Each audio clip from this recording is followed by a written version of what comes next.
दोसा हो कि उत्तपम हो आम समस्त को खाइबा को बहुत पसंद आसी था। किंतु दोसा कि उत्तपम बनवा हेले आमको बिरी आउ चाउल को गोटाए दिन आगरू ताको बतुरे कि ताको बाटिकी रखा पड़ी था, जहाँद्वारा कि दोसाटा आमर नरम बनिबो और टेस्टी बनिबो। किंतु आपण माने मात्र 15 मिनिट प्रस्तुत करि परिबे बिना बिरी चाउल बतुरे कि दोसा बा उत्तपम। जदि आपण माने छुआ मानक टिफिन ले दबा पई चाहूचंती ताहले गोटे थर ए वीडियो टिके देखंतु आउ निश्चित घरे ट्राई करंतु। छुआ मानक टिफिन बॉक्स रे देई परिबे, आपण माने घरे भी ब्रेकफास्ट रे खाई परिबे, हेल्दी सहित टेस्टी भी रहिबो। आउ ए जो पाउडरटा आमे बनेबा ना सेटा आपण माने स्टोर करके भी रखी परिबे। जेतेबेले इच्छा हबो ताकू बाहर करिबे गोटे गिना को, सेथिरे दही कि पानी देकी आपण माने ताकू बनै परिबे। ताहले चलंतु आजिरो रेसिपी आमे आरंभ करिबा। दोसार पाउडर। दोसार पाउडर बनेबा पई एठी मो गोटे गिना नै जाईची सुजी आ ताको गोटे जारे दे दूची। सुजी आपणकर मोटा हो कि पतला हो किछि भी सुजी नै जाई परिबे, काहेकि ना आमे आको गुंड करिबा। आ गोटे कथा ये मन रखु, जेतिक सुजी नौचंती तार अधा ये नहीं पारे आपण माने बेसन। सबुबले मन रखु सुजीर अधा ये बेसन नियंतु। मुझे गोटे गिना सुजी नहीं तार अधा गिना बेसन, ताकू भी मुझे जारे दे दूची। जेतिक सुजी नहीं तार अधा बेसन आउ जेतिक बेसन नहीं तार अधा ये मु रखी अटा। अटा को भी मुझे जारे दे दूची। सबुबले मापटा टिके मन रखंतु, सुजीर अधा नियंतु बेसन, बेसनर अधा नियंतु अटा, जहाँद्वारा कि आपणकर दोसा बा उत्तपमटा भल बनिबो, क्रिस्पी बनिबो और टेस्टी भी बनिबो। एबे कोन करिबा, आको आमे ग्राइंड करी आनिबा। आपण पूरा गुंड करी आनंतु, जहाँद्वारा कि आपण माने आको स्टोर करके भी रखी परिबे। एठी देखंतु सुजी, बेसन आउ अटाटा को मु भल भाबरे एठी गुंड करी आनिची।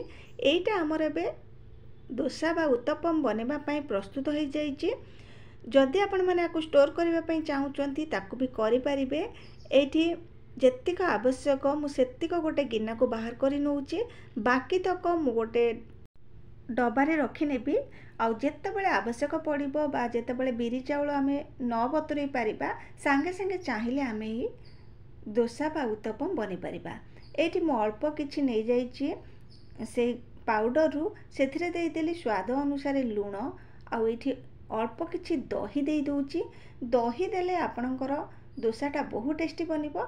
जेहेतु आमे एथिरे सोढा कि इनो किछि भी दउनांती, तो दही देले आपणकर सुजीटा को सी फुले नब, आउ पिठाटा कि उत्तपमटा जहाँ भी बनाउछन सेटा बहुत टेस्टी बनिबो।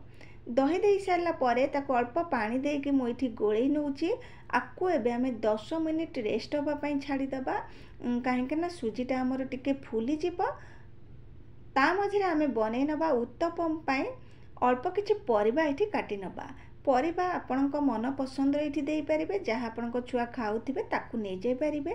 एठी टमाटो, कंचा लंका, पियाज, गाजर आउ बीट की एमती पूरा छोट छोट करी काटिकी रखी नेइची।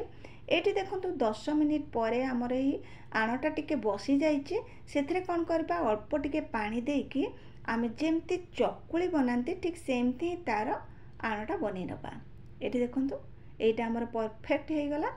एबे चलंतु आमे उत्तपम बनेबा। खाली जे उत्तपम बनेबे ता नुहे, आपण माने एथिरे दोसा भी बनै परिबे, मसला दोसा भी बनै परिबे। एठी तावा को भल भाबरे गरम करिकि सेथिरे अल्प टिके तेल देई देइथिले। तेल गरम हे गला परे मु सेथिरे सेही आण को देई देली। ऊपर सब परिबा को देकी ऊपर अल्प टिके तेल देकी ताको एमती आराम से हल्के की टिके प्रेस करि नबा।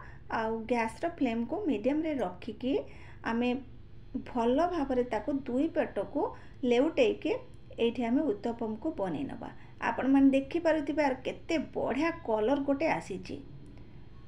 आपण माने देखिले केते सहज रे घरे आमे दोसा बा उत्तपम पाउडरटा को बनईकी रखिले आपण माने भी एमती ही पाउडर को बनईकी रखंतु। जेतेबेले भी आपण माने बिरी चाउल बतुरे नाहंती तो जल्दी जल्दी भी खाइबा पई किछि इच्छा होउची ताहले छुआ मानक पई एमती टेस्टी आउ हेल्दी उत्तपम बनईकी तांको दियंतु। देखिबे से मानको बहुत पसंद आसीबो। वीडियो भल लागितिले वीडियो को लाइक करिवे, शेयर करिवे, चैनल को सब्सक्राइब करि नेबे। पुणी देखा हबा नुआ एक वीडियो रे। जय जगन्नाथ।